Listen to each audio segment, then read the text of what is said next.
Olá a todos, eu sou o Diego, esse é o canal de Psicanálise no YouTube. E hoje, dando sequência à nossa série de conceitos básicos de psicanálise, vamos falar do superego. Ele, o polêmico, o nosso calcanhar de Aquiles, o nosso ponto fraco, aquele que nós não podemos viver sem. Mas antes, já sabe, dá o like nesse vídeo, comenta, compartilha, essas coisinhas que o YouTube pede. O YouTube funciona assim, o algoritmo do YouTube.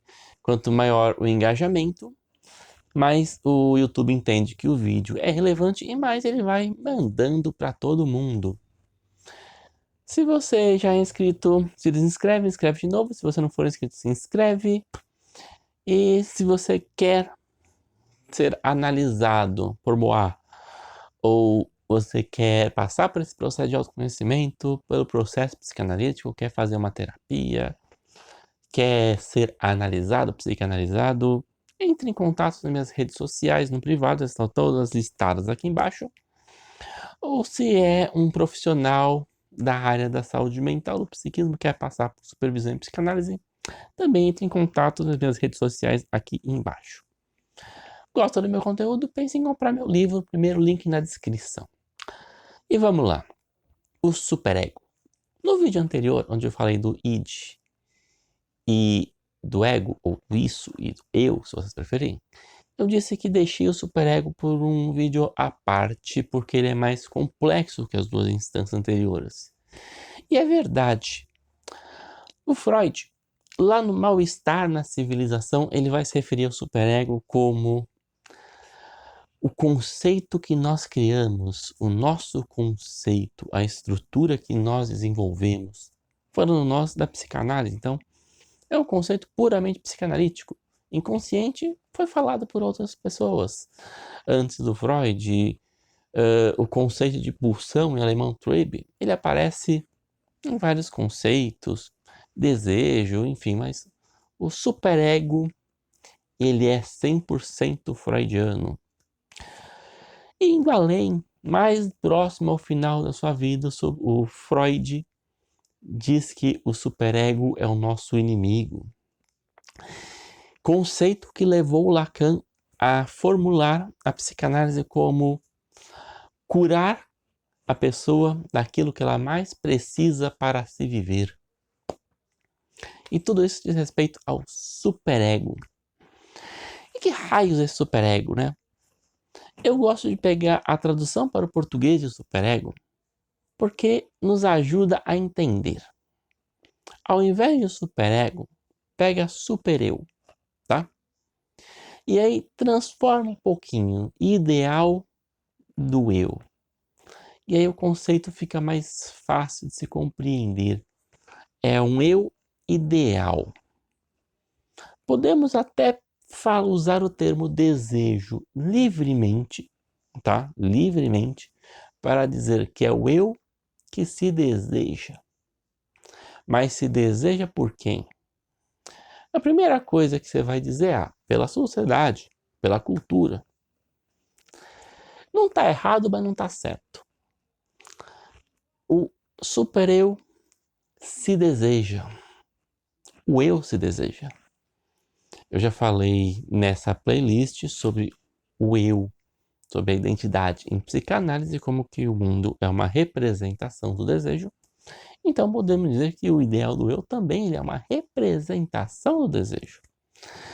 O supereu sonha, o supereu deseja, o supereu impõe, o supereu se coloca, o supereu se representa, o supereu sonha. É aqueles sonhos de angústia que criam uma acusação. Você é, torne-se, você deveria ser, e variantes do termo. A grande possibilidade de se tratar de um sonho superegóico. O que normalmente nós temos são os valores socioculturais em que nós vivemos. E costumamos dizer que o superego vem deles. E aqui sim nós teríamos um equívoco, tá? Pegando novamente o Dicionário Enciclopédico de Psicanálise, ele traz uma reflexão muito interessante. Vamos abrir aspas. Em outras palavras, não é a consciência moral que produz a renúncia às pulsões, mas antes a renúncia às pulsões, induzidas por essas vicissitudes que engendra a consciência moral e a reforça. Por isso mesmo, nessa relação estrutural se inscreve a dimensão histórica do sujeito, tanto seu desenvolvimento individual como sua inserção no processo de cultura e de civilização.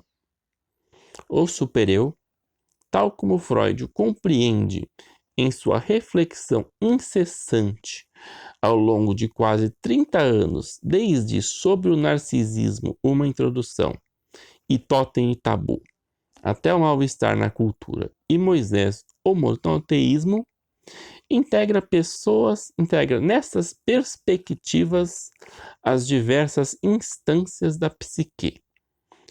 Eu, isso e ideal do eu. E o mundo externo, o indivíduo e a cultura, os vivos e os mortos, a filogênese, a ontogênese, o consciente e o inconsciente, Eros e Thanatos. Então, o superego, ele é muito mais do que a representação das instâncias morais.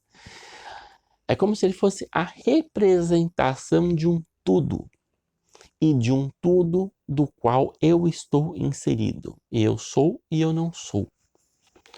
O eu é uma instância do superego. Ficou esquisito? Podemos dizer então que o eu é uma faceta do superego. O eu é uma representação do superego. Ao mesmo tempo, o superego é uma representação do eu. É um eu exacerbado. E por que eu estou pondo desse jeito nesta dialética? Por causa desse vídeo que eu referi lá atrás A Realidade dessa playlist, onde tudo é feito da argamassa do desejo. Eu recomendo que você vai ver o vídeo. Ele está nessa playlist, ele é muito bom. E nós temos aqui, tá, uma representação de um tudo ideal. E para este tudo ideal é necessário um sujeito ideal. Por isso que ele aparece várias representações. Ele pode aparecer nas normas da cultura, ele pode aparecer nas expectativas, ele pode aparecer nas relações com pessoas, com ideias, com conceitos, ele pode aparecer nas ideologias. Então, o superego, ele está em tudo. E esse talvez seja o grande erro de quem lê Freud e imagina que o superego é aquela moral vitoriana da qual ele está falando. Então, você vai lendo Freud, provavelmente os primeiros textos, você vai vendo o modelo cultural que o Freud está inserido e pensa, bom, então o que o Freud está chamando de superego é esta repressão sexual vitoriana. Errado. A repressão sexual vitoriana é um discurso do superego, ele é uma fala do superego. O superego é esta lógica deste ideal de ser que compreende o tudo, compreende o mundo em que eu vivo. Não à toa, o Lacan o chamou de outro, com O maiúsculo. E aí dá para entender porque ele chamou de outro. Porque tudo que não é eu é o outro. Tudo que não é o eu é o superego. Mas o eu acredita estar submetido ao superego. E o superego cria esta idealização de que é um eu. Eu gostei dessa definição. Se tivesse que escolher uma para esse vídeo, seria essa. O eu acredita estar submetido ao superego. Então ele acredita ser servo do superego, mas o superego é esta faceta, esta representação enganosa. Ele é uma mentira necessária, diria Fábio Hermann. E é nesta relação, é nesta submissão, é nesta lógica de funcionamento que nós temos uma das armadilhas do superego. Se ele surge a partir da renúncia dos instintos, como é que isso é feito? Pode ser feito de forma mais clássica que você pensa, não, você não pode, mas pode ser feito de uma outra forma. Faça. Vai. Você tem que, você deve, você precisa. São todas falas superegóicas, são todas falas que estimulam, que empurram, que forçam, que tensionam, ou seja, que reprimem. O superego está presente em todos os discursos, ele está presente em todas as ideologias, ele está presente em todas as representações. Por isso que o Lacan fala, é curar uma pessoa do que mais precisa para se viver. Você não pode viver sem superego, não existe ser humano sem o superego. Mas você precisa saber o que ele é e saber onde ele está para tomar cuidado. É como se você separasse você do superego. Então, na análise, você vai conseguir aprender a entender o que é o superego e o que é o eu. E falar, não, isto não sou eu. De uma forma muito simplória. Mas é isso. Espero que tenha dado para pegar a ideia do conceito do superego. Dúvidas, sugestões, críticas, escreva aqui embaixo. Até a próxima e obrigado!